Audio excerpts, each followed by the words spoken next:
Thanks for stopping by. I'm going to show you how one of these little inexpensive things, they're called capacitors, could save you a ton of money down the road. 4 out of 5 dentists surveyed will tell you that 10 times out of 9, if your air conditioning's not working, it's because your capacitor is bad. But you can't change them if you don't have one.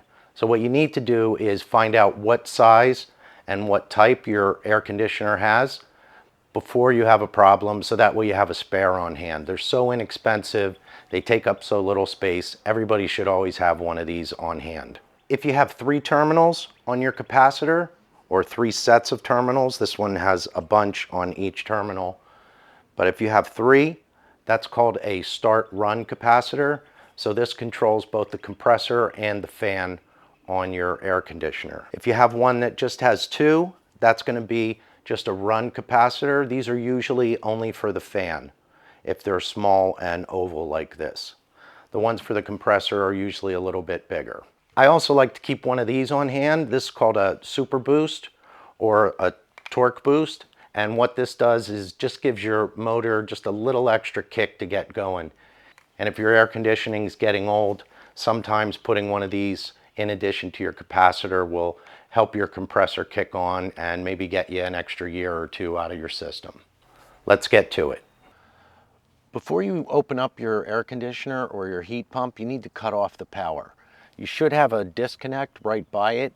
This one, you have to pull out a little piece. Sometimes there's a handle on the outside, or you can use the breakers in your main breaker panel. Just make sure you have the power cut off before you start taking the cover off.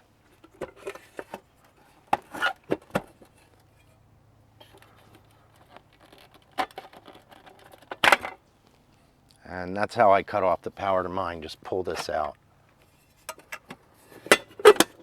And then you just take off the screws for your panel. It's usually rounded like this.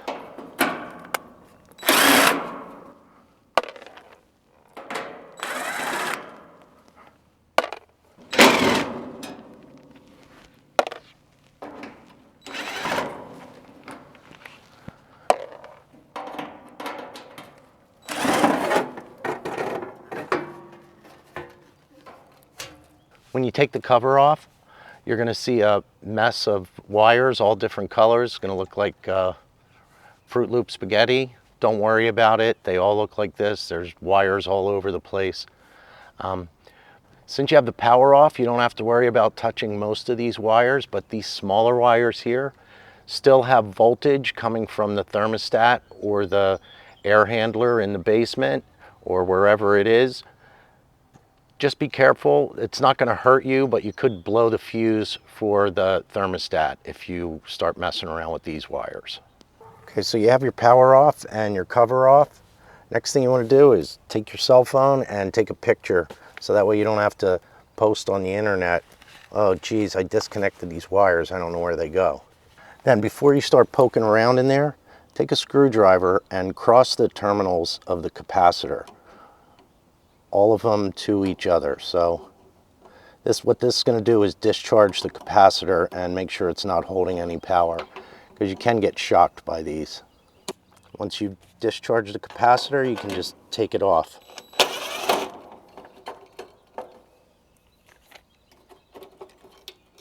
And it's usually just going to be held on by a couple of sheet metal screws and a metal strap.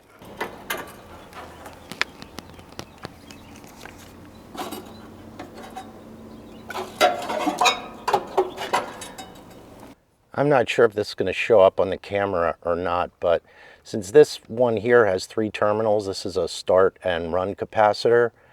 So one of the terminals is going to be common, which is the red wire, and then one is going to go to your fan, and it says it right here, fan, and then the other wire goes to your compressor, and scratching it here a little bit to try and get it to show, but it'll say HERM, H-E-R-M, HERM, so that's for the compressor. And you just pull these connectors off and put the new capacitor in, and it reinstalls the same way this one came out.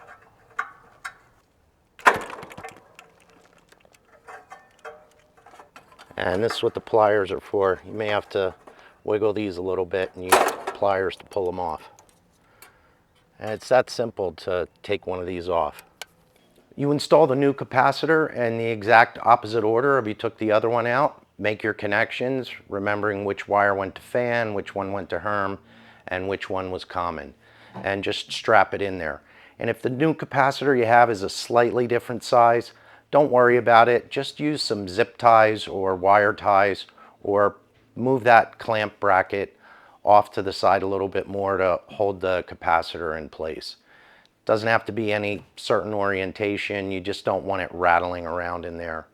This is a pretty simple repair, pretty much anyone can do, but you can't fix it on a hot Sunday afternoon in the middle of August if you don't have a capacitor in stock.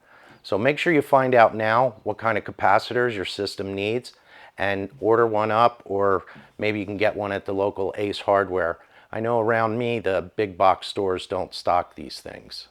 So get yourself a spare capacitor, put it in your toolbox, and you'll be ready for when your air conditioner stops running. Thanks for watching.